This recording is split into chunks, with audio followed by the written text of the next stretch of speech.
Kit Guru, and in this video I'm taking a look at the ASUS ROG Strix gaming notebook. It's the GL503VD, and the model that I've been reviewing is relatively inexpensive at £799, or the price of a GTX 1080 Ti at the moment. The specifications on this particular model, it's got an i5-7600 HQ processor, which is clocked at 2.5. It's a quad-core processor, but it does boost clock up to 3.5. There's a 4GB GTX 1050 graphics card in here, and it's also got 8GB of 2400 MHz DDR4 RAM. And then when it comes to storage, it's got 128GB SSD and then a 1TB hard drive, so there's plenty of space for all the games that you most like to be putting on here. When it comes to upgrading as well, it's pretty easy to do. Because this laptop has only got like 8GB of RAM, it's probably worth upgrading for most people, and it's really easy to take the panel off the back, and you've got access to, there's an extra RAM slot in there, and then you've got access to the 2 hard drives that are in there, so you can always upgrade those. I think this is a very attractive laptop to look at. It's also quite thin and lightweight construction. It's 2.4 centimeters thick and weighs about 2.5 kilograms, so it's definitely portable. The brushed metal lid is really nice. It's really sort of like adult, sleek design, and the overall build quality is also really good. There's no sort of like flex to the body, and the hinges on the lid are like firm, but they also glide really nicely. I think overall it's really well built. There's a few of the sort of like Republic of Gamers like red accents you would expect. So the logo on the back of the lid lights up red, and also the fangirls along the back have sort of a red paint on them as well. The RGB keyboard, which is controlled using the Aura software, has the sort of like Republic of Gamers font, but I do actually quite like it. I think it suits the overall style pretty well. And the W, A, S and D keys are also highlighted. So there's a few sort of like subtle gamery touches, but I definitely think the overall branding is like hugely overdone, and it doesn't scream, I'm a gaming laptop, and I definitely wouldn't feel embarrassed to sort of get this out in public and start working on it. When it comes to connectivity, this laptop was a high-speed dual-band wireless that you'd expect on pretty much any laptop nowadays. The Bluetooth is Bluetooth 4.1. There's a Gigabyte Ethernet port on the left-hand side, and then you've also got a mini display port, a HDMI port. There's 3 USB 3s on this laptop. There's a USB-C port and also a USB 2.0 port. And then the audio jack is actually a combined audio jack, so it does microphone and headphone. And I would just say, just be aware that it might not work with some gaming headsets, but it shouldn't be a problem for most people. Also, there's no SD card reader and obviously no optical drive on this laptop. It's just something to think about really. For me, it's not really an issue, but you might be someone that needs those on a laptop. The 15.6-inch LED screen on this laptop is pretty standard. It's got 1080p resolution and a 60Hz refresh rate. And I think the bezels around the side are a little bit on the sort of thick and ugly side, but the screen itself is actually really good when it comes to things like brightness, color accuracy, and it also has a really wide viewing angle as well. This is sort of more budget gaming laptops. You'd sort of expect maybe the screen isn't that great, but I actually think it's really impressive for a laptop at this price point. The keyboard has a good spacing, and the layout has got a numpad on the end. It's a little bit squashed on there, and the arrow keys are quite narrow, but I mean it is there. It's also got full N-key rollover, which is obviously important for gaming with, and I think the keys themselves are actually pretty decent for a laptop keyboard. They've got a decent amount of travel and feedback as well, so I had no problems sort of gaming or typing on them, and I do actually think they feel quite good. This keyboard has all the sort of shortcuts and things you'd expect to see, so sort of pause and play, skip, you can like lock the touchpad, you can change the brightness, turn on airplane mode, etc. But what I also found myself using quite often is that it's actually got these like dedicated keys across the top, so you can change the volume, mute the microphone, and also open the ROG Gaming Center. And this bit of software sort of allows you to monitor what's going on the laptop and also change a few things when it comes to like performance. And it's also how to get to the ROG Aura software, which is how you control like the RGB lighting on this keyboard. It's got 4 RGB lighting zones, and they can all sort of be individually controlled. There's not a huge amount of like customization options. I would like to maybe see a few more, but the software itself works good, it does the job, and the RGB lighting at the end of the day is sort of an aesthetic thing, but yeah, it's there if you need it, and I think the software is pretty decent. I know most people that have a gaming laptop will be using a dedicated mouse with it, but I do think it's quite important to have a decent touchpad as well, just for when you're sort of lazing around and using the laptop and you're not sort of in the middle of gaming. The touchpad on this laptop is a really good size, there's plenty of sort of space to manoeuvre around. I also found this sort of very smooth plastic that's made of, really easy to sort of glide on, and the touchpad itself is also really accurate. The left and right click are sort of integrated into the touchpad, and I didn't really like that. I found myself misclicking quite often, and it just doesn't feel that great, but I mean, it does do the job.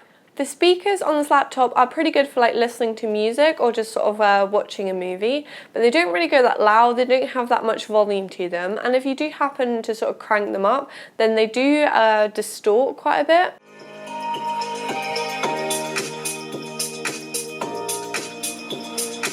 I think if you're someone that's like a serious gamer and you really want to get immersed, then it's definitely worth sort of using a dedicated headset with this laptop, as the speakers aren't really made for gaming with.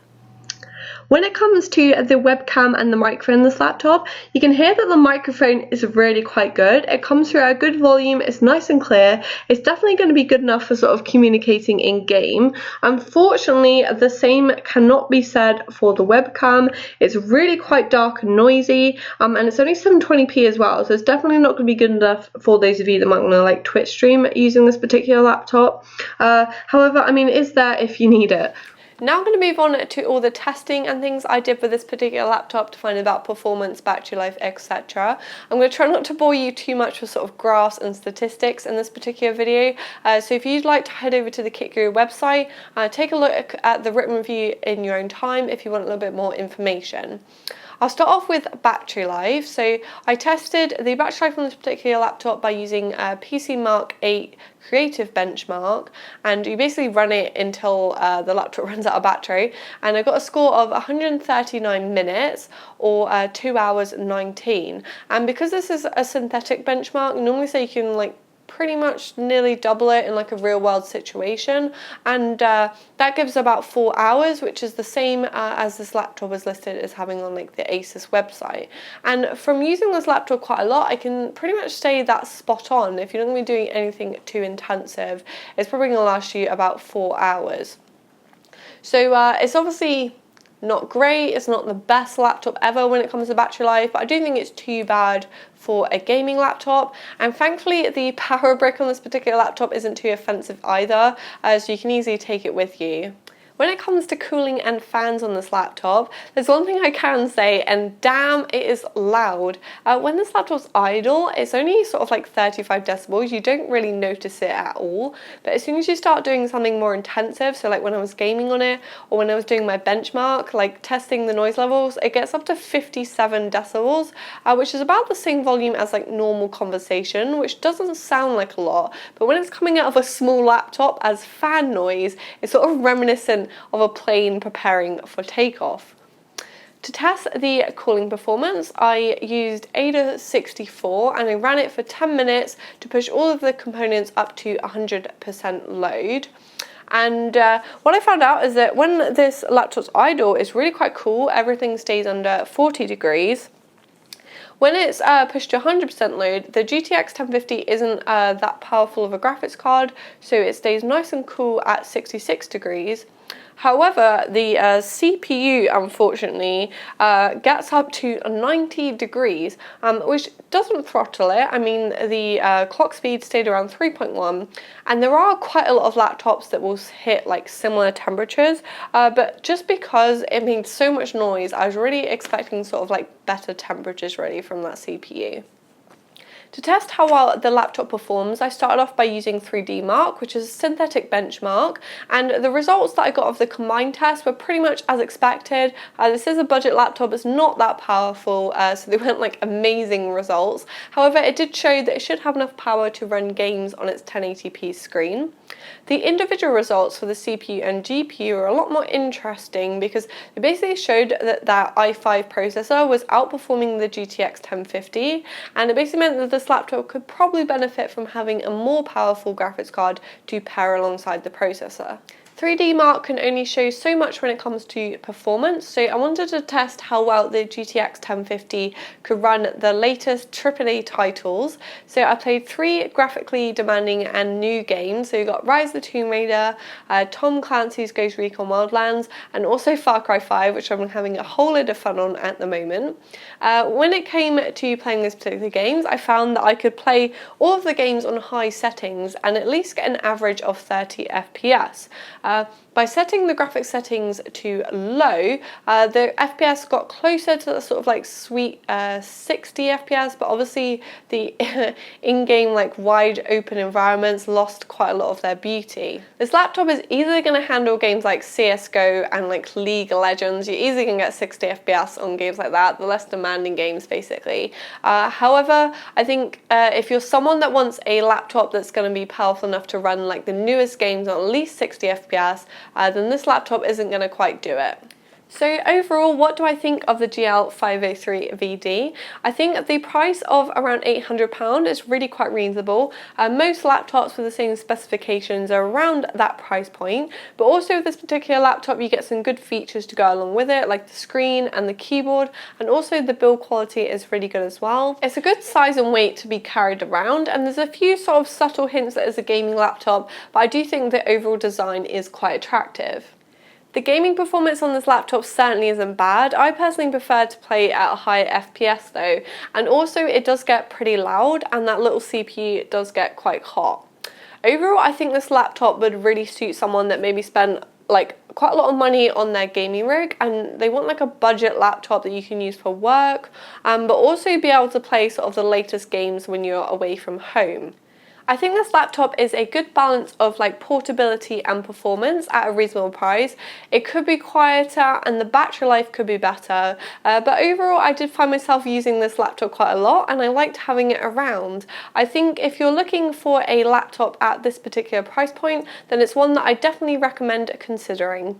If you like this video from Kit Guru, give it a thumbs up. If you'd like to see more from Kit Guru, make sure to hit the subscribe button.